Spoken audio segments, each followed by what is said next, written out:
Peace be upon you, my dear friends. I hope that you all are doing well and are in good health. Friends, in today's video, we are going to share an incident with you that will surely strengthen your faith. But, as usual, before we move forward, I would like to make a request. Please subscribe to Islamic streams. Also, click the bell icon so that you can easily receive all of our upcoming informative and religious videos and benefit from them. A pious and devout man arrived in Egypt. There he saw a blacksmith, holding a glowing fiery iron with his hands, pulling it out of the furnace. But the heat and flame didn't affect him at all. This man thought to himself that the blacksmith must be a very devout and God-fearing person. He went to the blacksmith, greeted him and said, "I swear by the one who has granted you this miracle, please pray for me." As soon as the blacksmith heard this, he began to weep and said, "I am not what you think. I am neither devout nor counted among the righteous." The man said, "How is that possible? Only a person close to God could do something like this." The blacksmith replied, "You are right, but there is another reason why my hand does not burn." Curious, the man asked him to explain. The blacksmith said, "One day, while working in this shop, I saw the most beautiful woman I had ever seen. I fell in love with her at first sight. She came to me and said, 'I am very poor and destitute.' I, being captivated by her beauty, said to her, 'If you sleep with me, I will fulfill all your needs.' Upon hearing this, her whole body trembled, and she said, 'O man, fear God, I am not that kind of woman,' meaning that she wasn't the kind of woman I was forcing her to be. I told her to leave, and she did. But after a while she returned and said, 'Poverty and destitution are killing me, and they have compelled me to agree to your desire.' I closed my shop and took her to my home. When we entered the room, I began to lock the door from the inside. She asked, 'Why are you locking the door?' 'No one is here.' I replied, 'What if someone comes and I lose my honor?' The woman said, 'If that's the case, then why do you not fear God?' When I approached her, I saw her trembling like dry leaves shaking in the wind, and tears were streaming from her eyes. I asked, 'Who are you afraid of here?' She replied, 'At this moment, God is watching both of us. Why should I not be afraid?' She pleaded with me, 'O man, if you leave me, I promise that the Almighty Allah will protect you from the flames of hell in this world and the hereafter.' Her plea and the tears streaming down her face affected me, and I abandoned my intention. I fulfilled her needs, and she left with her honor intact and happily returned home. That night, I saw a dream in which an elderly woman with a crown of ruby shining on her head said to me, 'May Allah reward you with goodness.' I asked, 'Who are you?' The elderly woman replied, 'I am the mother of the poor girl whose poverty brought her to you, but you let her go because of your fear of God. Now I pray to Allah that He protects you from the flames of fire in both worlds.'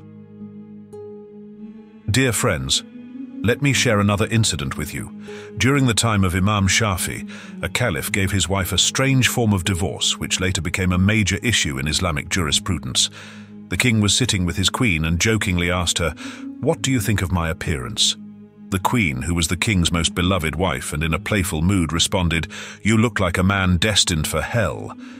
Hearing this, the king became angry and said, 'If I am destined for hell, then I give you 3 divorces.' The queen began to cry, and the king soon realized his mistake. The next day, the king called all the scholars, jurists, and imams to his court and asked if his divorce had occurred. They all unanimously said, 'Yes, in the light of Sharia, your wife is no longer your wife.' However, there was an elderly jurist who sat silently. When the king asked him the same question, he said, 'This divorce has not occurred because you stated it conditionally. If you are destined for hell, then the divorce takes place. And as of now, it is not established whether you are destined for hell or not. If someone can guarantee that you are destined for paradise, then your divorce will not be valid.' The king enthusiastically asked, 'Who can guarantee this?' All the scholars remained silent because no one in this world can guarantee who is destined for paradise or hell. When the elderly jurist saw the scholars silent, he said, 'Your Majesty, I can guarantee this, but I need to ask you a question. If your answer is yes, I will give you a certificate of being destined for paradise.' The king said, 'Ask.' The jurist asked, 'Was there ever a moment in your life when you were capable of committing a sin, but you refrained from it solely out of fear of Allah?' The king raised his head and said, "Yes, there was such a moment."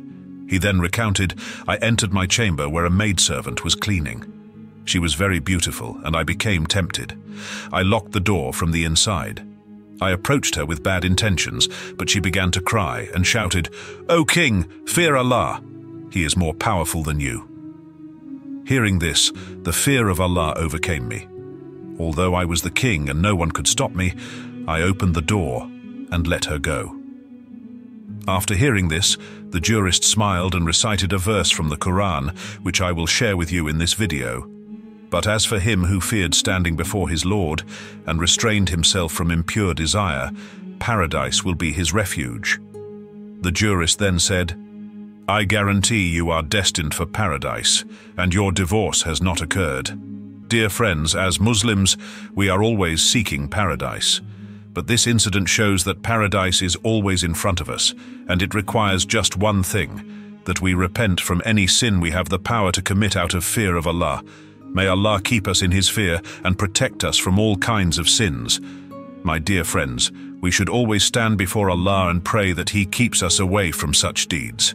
In this worldly life, we often commit sins, boasting about them proudly, but we should never do that. The fear of Allah should always be present in our hearts. With this, I conclude this video and once again request that if you haven't subscribed to our channel, Islamic Streams, please do so immediately. That way you can continue to receive all of our informative and religious videos and benefit from them. Allah Hafiz.